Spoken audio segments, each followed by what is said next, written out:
colleague Megan here with me. Broadcast is live. Hi, everybody. My name is Marta. I have my colleague Megan here with me. We are placement students from the Gatehouse.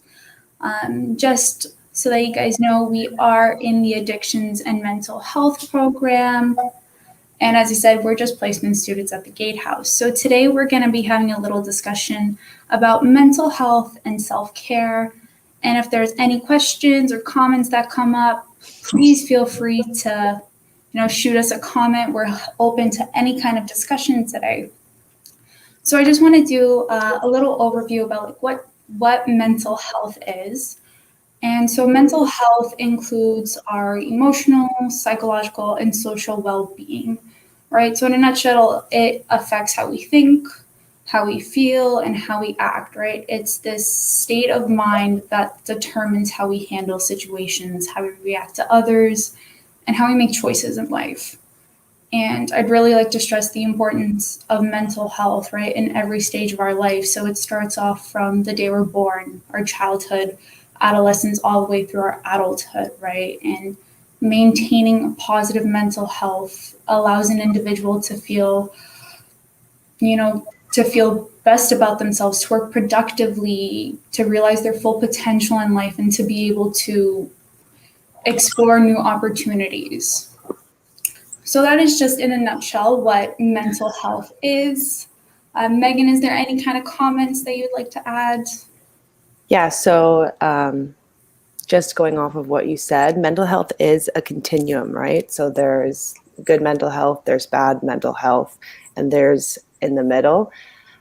Poor mental health can rise from a bunch of different reasons, but ultimately it changes the way we think, how we feel, how we react to life stressors. Poor mental health can also lead to mental illnesses, like a mental health disorder. So these are when a variety of conditions affect our moods, affects our thinking, our behavior. So this kind of stuff can range from anxiety disorders, depression, personality disorders, or addictive behaviors. So there are some warning signs that one can notice when mental health starts to deteriorate. So irritability, fatigue, not having that alone time where you can feel yourself starting to deteriorate and, your mood starts to lower down. That's a warning sign. That's a big warning sign for me. When you used to do things that you enjoy and now you're either A, not able to do them, or B, you don't find enjoyment in those little things. For example, going for a walk, reading a book, if those are things you used to enjoy, but you don't enjoy them anymore for perhaps a variety of reasons, like you're overworking, right? That can be a sign of poor mental health, or sleep or appetite changes. Mm-hmm. Something that, you talked about was like loneliness, right? Yeah. I remember there was like this TED Talk that we had watched recently, and it was saying how loneliness can really take a negative. Yeah, it was. Yeah. I think it was like 14% increased chance of causing death, and I really just like stopped when I was watching it. I was like, wow, like, being lonely is one thing, but you never really realize the toll it actually takes on your body, and how like it can compromise your immunity in so many different ways. Right. Yeah. So just like reaching out to even like a friend, a family member, even if it's like a pen pal online, right? Just having some sort of a human connection can really significantly improve your mental state.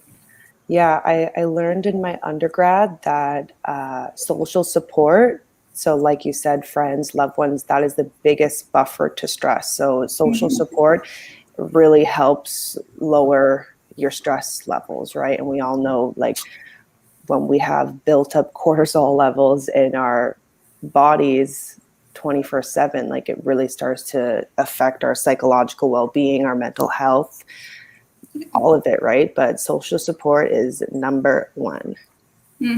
Social connectedness. Yeah, it's very important.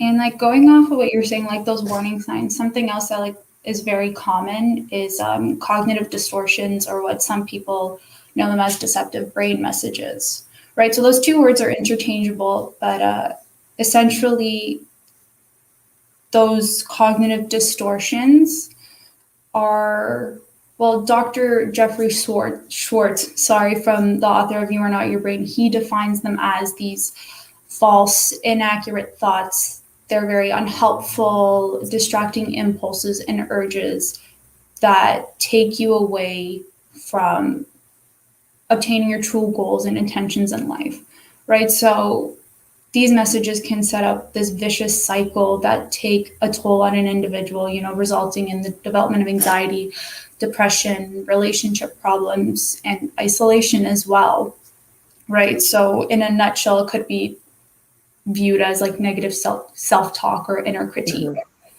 right?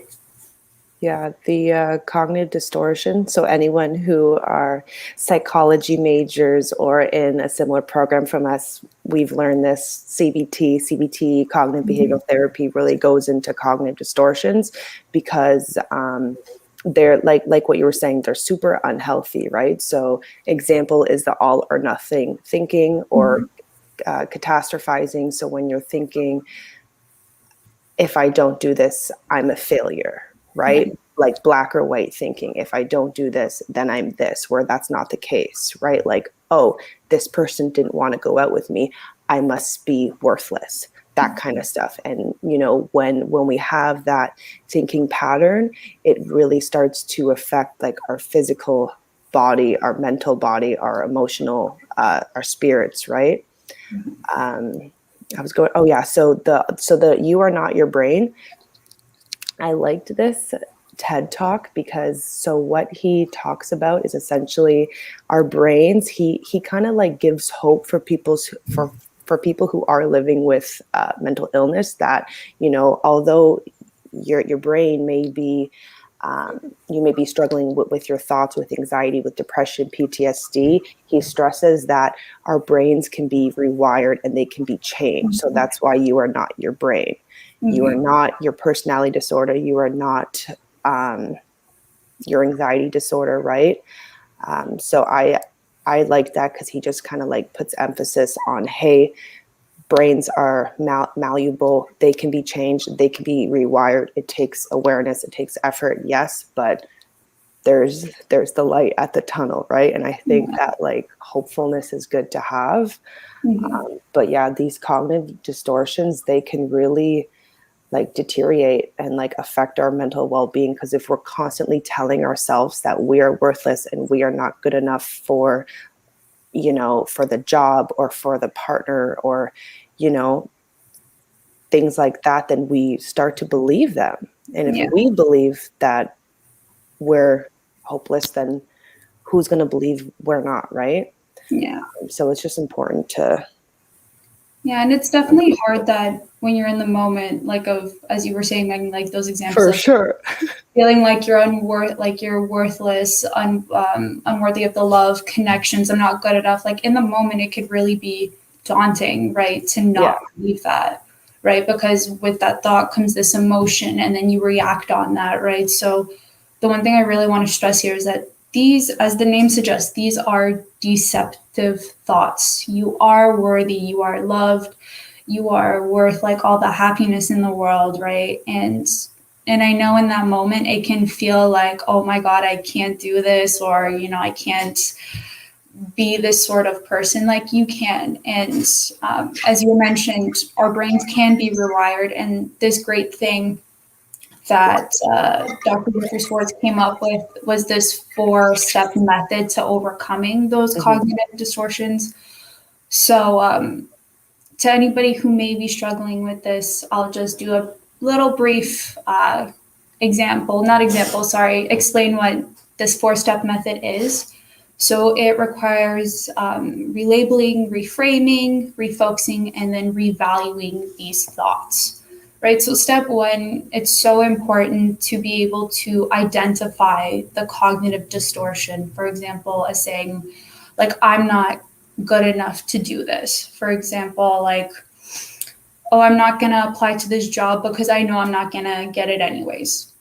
right? Like, So I'm being, unlovable, like that kind of stuff. Yeah. yeah, right. So being able to identify, and the next step would be to think about, would be to reframe that and ask yourself, why are these thoughts bothering me? Why is it that I'm believing these thoughts? What is, why am I having these thoughts? And then after that, you would refocus, redirect your attention towards another activity. So if you're thinking about it, I'm not good enough for this job. I'm not going to do it. I'm not going to apply. Just refocus. Think about the good that you could do in this position and, refocus your attention to the positive stuff and move forward with it, obviously at a pace that you're comfortable with. And then revalue. Look at that deceptive thought and recognize that these are false. They hold no value.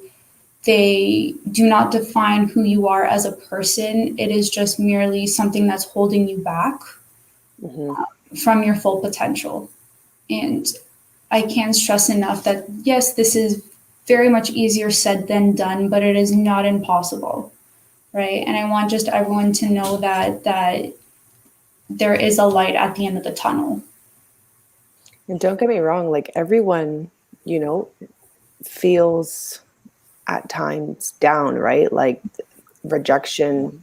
I've been rejected before from schools, from, you know, and it's hard not to have that mindset like, oh my gosh, how am I supposed to get into a university if the first one didn't want me? And it's hard to then put yourself out there again. But that's why the whole reframing is that, okay, why am I thinking this? What is the evidence that like this is true?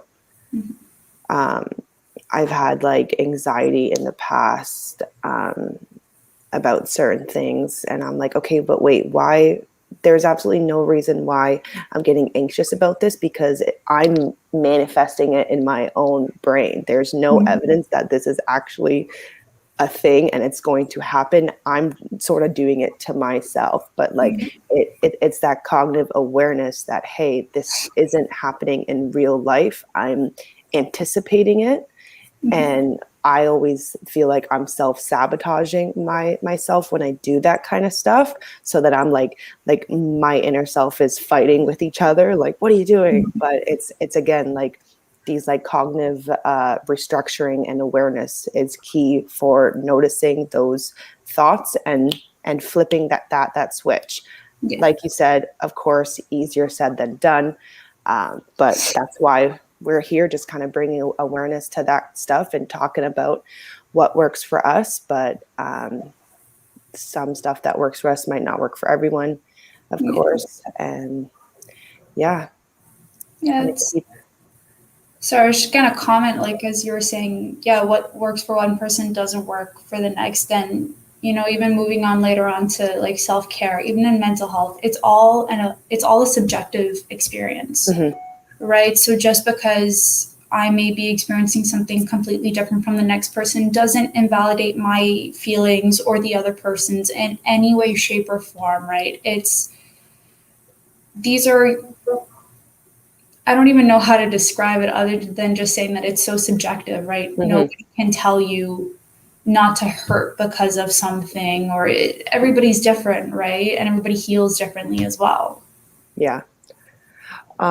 Yeah, so just like with everything we've been talking about with like mental illness, mental disorders and such, so the good thing is that mental illnesses are both influenced by our genetics, so our hereditary, what is passed down by our parents, and then also environmental factors. So this is the key component, because although we may be more susceptible to depression because let's say our parents had it or have it, if we bring awareness to that, then we can change our environmental factors, right? Change more stressor. Sorry, I'm going on a tangent right now. Okay, yeah. So, okay, sorry. Let me backtrack a little bit. So our DNA, our genotypes, our genetics, those can't be changed, right? But the susceptibility, that's the key part, because if we fall into the susceptibility, then that's what brings about the mental the mental illness, but So with you're environmental talking, factors. Yeah, you know what so I'm you're talking talking about the environmental, social, personal factors Yeah, we surround ourselves with. Yeah. exactly. So just because, your parents have a mental illness, let's say like schizophrenia. Schizophrenia is often an onset after the age of 25. Um, it's hereditary, but there's environmental influences that can lessen your chance of developing schizophrenia. So obviously we can't alter our DNA and whatnot, but our environmental factors, like our social and personal factors, like you said, can be beneficial for us. So there are certain ways in which, as you're saying, like we can maintain those. And for example, that could be, seeking professional help if you need it. Right? There's It's that whole like nature versus nurture debate, right? yeah, Nurture is huge. yeah, and that socialization aspect is so important to be able to just know that you're not alone, right? Whether you're physically getting help for somebody and just knowing that you're not alone, like somebody could just be sitting right beside you, Yeah. right? Or even just getting outside for a walk, helping others, even, push like moving that good energy from yourself onto somebody else, knowing that you're providing help to somebody, right? And something that I really want to touch upon about, getting professional help if you need it and the stigma around that, right? Yeah. So in society, there's this negative stigma around mental health and how, we have to, in order to eliminate it, we have to bring awareness to it, education, and how it affects the individuals. And stigma towards mental health, is this false belief that mental and behavioral disorders, are personally controllable, right? And that if the individual can't get better on their own, they're seen as a lack, like, they're weak or they're blamed for the condition, right? And in reality, they're responsible for it. Yeah, and like they're not. Not true. Right? Yeah. And society likes to, to shove that idea down people's throats, and which leads to like this fear of seeking help, right? And the only person that's hurting is yourself, right? And we have to, that's why I'm saying, like, bring that education awareness into that. There's also like this false belief that if you have a mental disorder, that you were seen as frightening or dangerous, strange, unpredictable, and it feeds into this, like, you become alienated because of it. Yeah, I feel like that point is especially towards people who have schizophrenia, that they're unpredictable, that, steer away, that person has schizophrenia, and it's really not. Yeah. But then addressing the stigma and bringing awareness to what schizophrenia actually is beneficial to end the stigma, right? Like education, awareness, that's what needs to be done. That's my thing, is that obviously you can't get educated on everything in the world, right? Because there's only so much time. But I think that's where majority of that uncertainty comes when interacting with somebody, for example, who may be schizophrenic. It's because they don't understand it. Mm-hmm. Yeah. Right? And you're right. Right, it's like this fear because you don't know what to expect, what's going to happen. But I mean, yes, that's with everyone. That's with any stranger. I don't know what you're going to do in front of me. Like, it's with exactly. But why are they so like objectified and scary opposed to another stranger on the street? They're not. Yeah, it's truly heartbreaking because, at the end of the day, mental illnesses or not, we are all human beings. We all have emotions. We all want to be loved and cared for and be a part of a bigger community, right? So regardless of the struggles you may be facing, that doesn't go away. Like that need for the human contact, right? Yeah. And like all of this, belief that people with mental illness are inferior or, different or strange, like it leads to discrimination. right? It truly does, and it leads to mistreatment, but it's all ignorance, right? If you don't understand, okay, well, let's try to understand, help yourself understand, because these are social beings in our society. We should try to sympathize and empathize with people, right? And same with people who are substance users, right? We're all just trying to get through the day, right? We're all battling our own demons, our own problems, our own everything. Coping mechanisms. I know you and I, Marta, talk about coping mechanisms all the time with our clients, and it's like coping mechanisms are like your body going into survival mode. Like, okay, like for example, cigarette smoking. That is your body saying, okay, you need a break. I need to have a cigarette. You always say there's no good or bad, or there's no unhealthy coping mechanisms, because again, like it just gets your body through the day, and that's what we stress on, right? Of course, there's healthier alternatives, and we can work on, bringing awareness to more of a healthier alternative. But coping mechanisms is just, it's our body's just trying to get through it, and it's necessary, because with all this stigma going around, it's like, well, no wonder people are turning to substances to cope with this avoidance and this like mistreatment and this discrimination from being different from someone else. Like, where's the I can't say it enough. It's all subjective, right? where's the bar? Yeah. Even just like with coping mechanisms, right? Like you need to, whatever it is in that moment that you need to do to make you feel safe. Yeah. Right? Nobody can tell you that your coping mechanism's wrong, because you know wholeheartedly what it is that you need to do to take care of yourself, right? Like you are a priority. Your safety is a priority. Your happiness, all of that. And nobody can take that away from you, right? So the importance of self-care is so crucial. I cannot stress it enough. And like I've always been a self-care kind of, you know what, that's a lie. I haven't been a self-care nut job.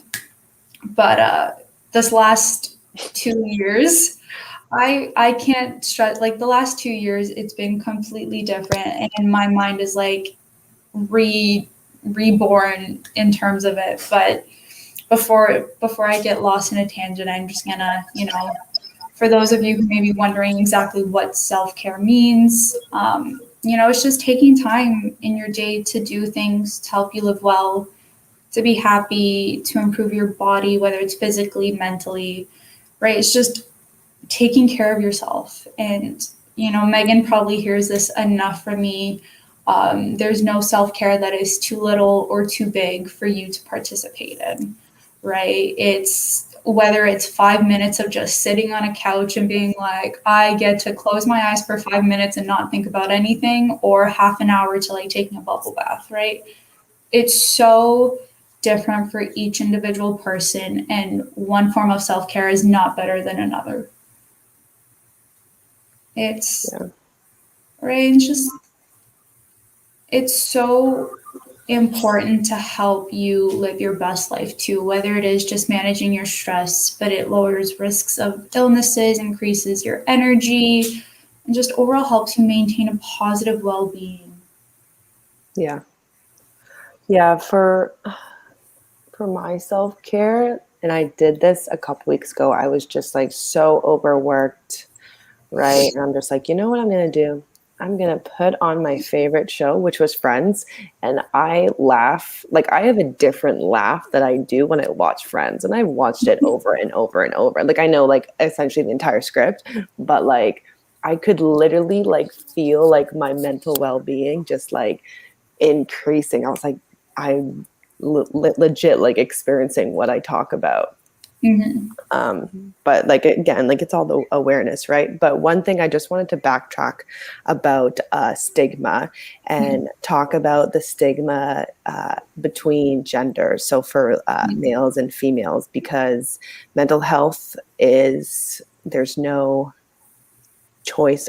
there's no like discrimination between genders, right? Like everyone experiences mental health, of course, we all have it, but there's a huge stigma against like males with mental health, and that, I feel like I've been told by other males that they've been programmed to be tough, be strong, be powerful, don't show emotions. And then meanwhile, women are like, be nice, or they're told to be nice, always agree, never disagree.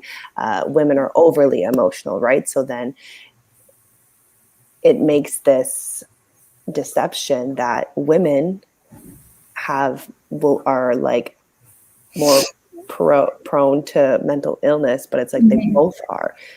All genders can be prone to mental illnesses. It's that whole susceptibility, nurture comes into play, right? Environmental factors. Exactly. But like this stigma is a shame, because it's like it really leads into people not speaking out against what's bothering them and really internalizing feelings, right? So internalizing emotions and feelings, and feelings of anxiety and depression, anger, or like suicide ideation, right? And if there's a male that is having suicide ideation and it's not able to talk about it in fear of stigma, of not being understood, and right, like that's not good for the mental health. Yeah, it's all something that We I've need to be more open and bring awareness and education that, like, males can have depression too. It doesn't make you any less of a man. Like that's these pre-beliefs really need to be chopped out. Just cut them out. Yeah, I've noticed like the words weak and tough get thrown out a lot when it comes to stigma, right? That if you show weakness, and I'd like to emphasize my air quotes around that word. Heaven forbid.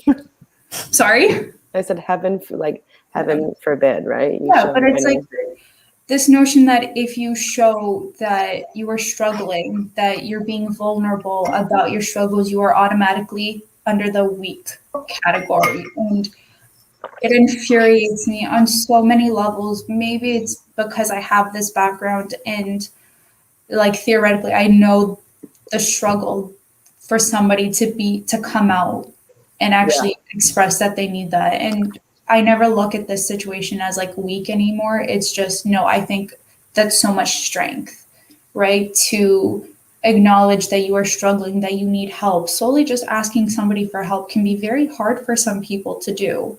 And that's okay. That's completely okay. But that doesn't make anybody weak. Yeah. And like those words are thrown into like the stigma around mental health so frequently. So frequently. And it's just like, guys, how do you guys not realize that takes so much strength and courage to do that, to seek help, to acknowledge you're struggling, right? Just to let someone know, like, hey, I'm struggling right now. I know for me, it's, I sometimes feel weak if I admit that, but it's just like, why do I feel that way? Yeah. Right. Like but again, it's that recognition and, the relabeling the thought, those 4 steps that you talked about. It's all that. It's like, well, there's no evidence why I should feel weak because, I'm overworking myself. Like, I mean, post-pandemic problems. Like even just from like personal experience, like all throughout university, like I struggled very hard and I was like in a lot of denial, right? And I can look back and, right? Like it was extremely hard for me, and I had like finally reached out, got some help. And it was very hard, but it just kind of like those fears that somebody was going to look at me as weak was stopping me from asking for help.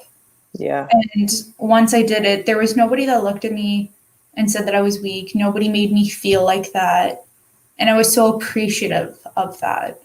Right. And that's why I think like the importance of breaking down that stigma is so important, because nobody deserves to feel ridiculed or feel like they're being alienated on account of seeking help. Yeah.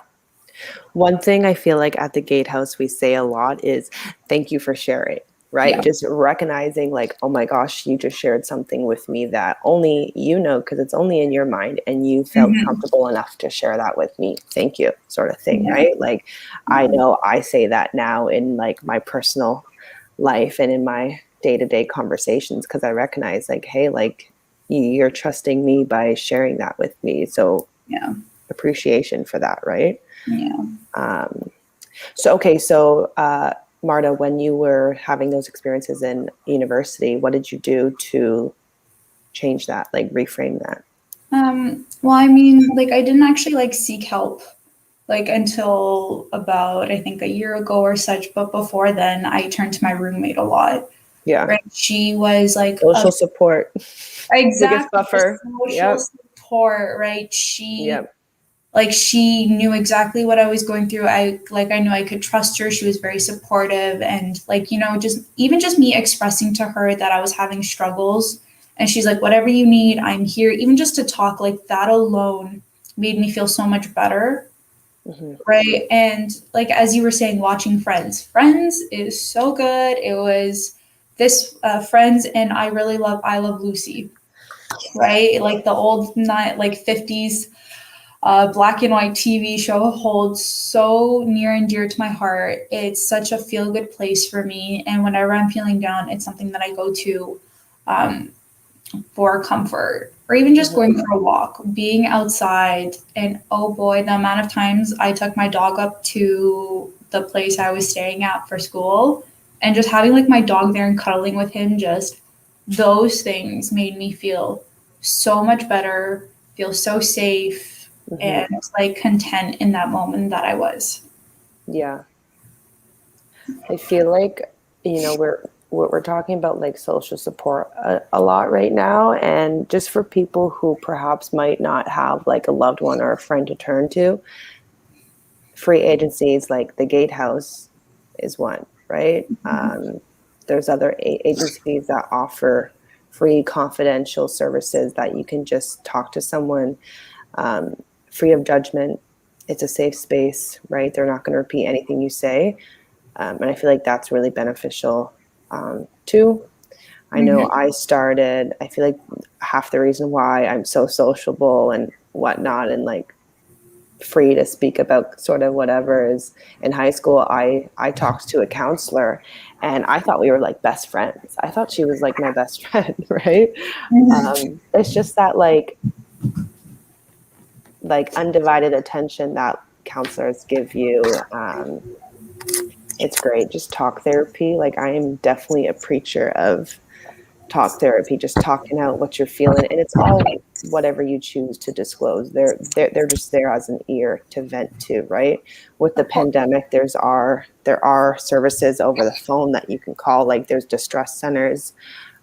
So let's say again, like Mara and I are talking about calling friends and loved ones. If you don't have that, there's other services that will be able to provide you that social support and just talk, right? Yeah, and so like the social aspect, right, of like self care, right, the socialization, sorry, is a part of our self care, but it's not the only forms that a person can partake in self care, Yeah. right? There's like physical things that you could do, psychological, emotional, spiritual, right? So I know that we've like touched upon socialization quite a bit in this blog today, but I just really want to stress this is not the only forms of self care that you can do for yourself, right? For example, like physical stuff, you can go for a walk, take bubble baths, getting a massage, things like that, or even just psychological, journaling your thoughts, I gardening, do that. relaxing sun. Yeah, I meant Megan, you did mention about journaling quite a Yeah. couple of times. How And does that work for you? that really like, oh, hello, hello.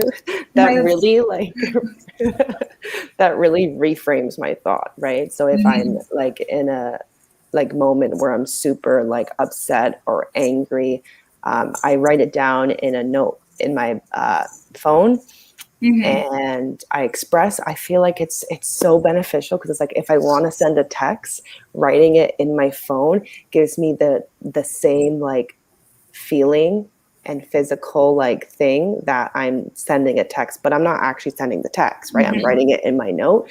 But then after I cool down, I go back to the note and I reread it. I go, okay, am I still feeling this way? Like yes or no? Yeah. Did I express myself in a way that the recipient is going to clearly understand, right? Like I'm not like lashing out or, using harsh words, which I try not to do anyways. Like, am I expressing myself clearly? Yes or no? And then I ask myself, okay, does this text need to be sent? Do I need to let this person know that all of this was going on in my mind, right? Like a lot of the times it's like, feelings of like rejection and that kind of stuff. But I find like just writing it out and then going over and reading it and like when you're more calm is just that for me is I think one of like my most like beneficial self-care. Yeah. Something that kind of like reminds me of is like writing those letters. Yeah, When because like you're still expressing yourself, Mhm. right? You're getting it off your chest and it's not weighing you down anymore. Yeah, it's like the other options you were saying, like the journaling, but with writing letters, right? Those letters where you get out like all the anger that you're feeling, all the emotions, and then you don't send it, you rip it up. Yeah. Or Right? burn it. You know, there's Get rid so of it. many different ways that you can go about expressing yourselves, right? Because like you don't want to keep any kind of emotions bottled up inside, right? Because that's just gonna start to take a toll on you and, finding a healthy way of expressing yourself is so crucial so that those feelings and emotions don't start to weigh down on your shoulders and impede on your mental health. Yeah. Another form of self-care is like emotional self-care. So that we kind of touched on it earlier, but like positive affirmations, saying it to yourself, like I am worthy, I deserve love, that kind of stuff, having that compassion that you would have perhaps to someone else, having that for yourself as well is huge. Laughing, smiling, those are great for self-care. I find when I'm a server and I find that when I put myself in a better mood and I talk with like more of a, more an energetic tone and a smile on my face, I end up actually becoming happier. I'm I so manifest it happy. myself. I'm so happy I'm not the only one. Yeah. At work, they It looked works. at me the other day. So I used to work as a server, which is where I kind of adopted that same sort of mindset. But now I work in a retail store. And like the coworkers looked at me the other day, they're like, "Wow, you look like you love your job." And I'm like, "Wait, what?" I was like, it kind of like took me off guard. They're like, "Yeah, like you're so interactive, you look so happy, you walk with such grace." And I'm like, "Well, like I don't want to sit here and I'm like, I'm here to work, I'm here to help people, answer any questions and provide assistance." I don't want to be upset, so I'm going to be happy about it. Like, I'm here doing having a purpose, interacting with people, and like I have this mentality that if you are even just to a stranger say hi and like with a happy tone, that you might end up making their day because you don't know what they're going through, right? And I'm such this firm believer of like spreading the positivity to everyone because it makes me feel better and I hope that it'll make somebody else's day as well. Yeah. Right? That's good though. Oh, I'm just were you Sorry, gonna go say ahead. something, Megan? I was just gonna say that self-care isn't selfish. Putting time just towards yourself, even if you're a mother with a bunch of kids, you need that downtime. You need that like me time. Stress it for everyone because it's a priority, right? Like we all deserve to be happy within ourselves. I always say this to my friends, but I'm like, we got one mind, we got one brain. We might as well make it a healthy one, right? Or to the best of our abilities, right? So whether that's seeking that support through a professional or through friends or, just being more to yourself, but then doing steps that help you. Yeah. It's necessary. Something that really put into perspective to me, I think it was like last week, I watched this video, right? And it was by Dr. Guy Winch. The video was why you should practice emotional first aid. Mm-hmm. And he made this comment, right, where people like to prioritize their physical health over their mental health a lot, Mm-hmm. right? Mm-hmm. Kind of, diminishing the importance of self-care and, maintaining a positive mental health. But he made this comment where it's just like people tell you to get over whatever mental struggles that you were having, but you never say to somebody with a broken foot, just walk it off. Yeah. Right. And like it just kind of stood out to me because it's going back to like what we were talking about, stigma, right? That negative association with seeking services, right? And we are one body, as you said, one brain, one mind, right? So that means, yes, we have to take care of our physical self, but our mental health is a part of that, right? They're not two separate entities. We are one whole person, everything encompassed, and right, your physical health and your mental health, one is not more important than the other. Yeah. Right. And just going back to what you said, it was like mental health is not selfish, and nobody can tell you that you're being selfish by taking care of yourself. Right. And it's so important, and it could be hard, right, for you to sit there and to like really believe that. Mm-hmm. But like I'm sitting here and Megan, I hope you agree, but this is your reminder. This is that sign that's saying mental health is not selfish. And I want all you guys to just like keep that in the back of your head. But yeah, maybe it's the time at the Gatehouse because, they're always asking after every conversation we have, like, what are you doing about mental health? And like all this reflective work that I've been doing like in this past year and this past like couple of months. But like, you have to make time for yourself, right? Whether it's 5 minutes, whether it's 10 minutes, 30 minutes, there's no self-care that's too little or too big, right? And it's whatever it is that you need in that moment to make you feel safe. Yeah, it kind of ties back to what like our colleagues like Christina and Bravina and Allison talked about yesterday, the day before, like setting boundaries, right? Mm-hmm. Those boundaries need to be set so you give yourself time for self-care. I struggle with boundaries for my own self. That's something I have to work on. Mm-hmm. But yeah, so something that we always ask, or we're always asked in our debriefs, is what are you doing for self-care today? And that's something that I wouldn't like normally think about, but then now I am like, okay, like what is something that I'm doing for myself today that is going to put me in a better mood, that's beneficial for me, that's only for me today. Okay, so Marta, so what are you doing for self-care? I was just gonna ask you that. You go first. Today, well, I'm gonna be going out for dinner today, so right. I'm really excited about that. And honestly, I might bake something later. I've been in a very good like baking mood. It helps me get I get in the zone. It's a happy place. Yeah. We'll probably be doing one, if not both. So Megan, what are you gonna be doing for self-care today? So I think what I'm gonna do is listen to some good music.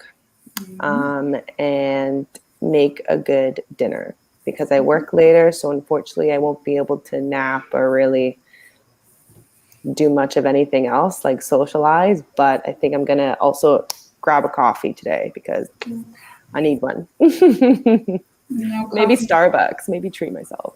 Oh, yes, you deserve it. You deserve it. You've been working a lot lately, so. Yeah. Also, just for all of our listeners and viewers, if you have any questions or comments about anything we talked about, we would be happy to answer them. If you just pop them over here, well, it's over here for me or the other way, in the comment section. We'll chill on here for a bit to see if anyone has any lingering thoughts. If not, then thanks for listening to us. Yes. Hopefully something resonated with you today. Yeah. Just like a final thought before, we end things off, we really just want to encourage everybody to like ask yourself too what you're doing for self-care. Because even if it is just 5 minutes, that's okay. If you just need to take a seat on a chair and just relax, not think about everything, or go for a walk on a hike, right? It's taking care of yourself. Can't say it enough. Is not selfish. Oh, thank you so much. So there's just a comment from the Gatehouse. Thank you, Megan and Marta, for sharing your thoughts on mental health and self-care. I just want to say thank you to those who are For having listening us. today. Yes, for having us. It was a pleasure speaking here with you, Megan, today. It was, I'm not going to lie, a little bit of a nerve-wracking experience in the beginning, but towards the end, I really actually started to enjoy it. So I'm very thankful for you and grateful to have such a wonderful colleague that I get to work with every day. And I'm grateful for you. aw. Our Well, chats are always great.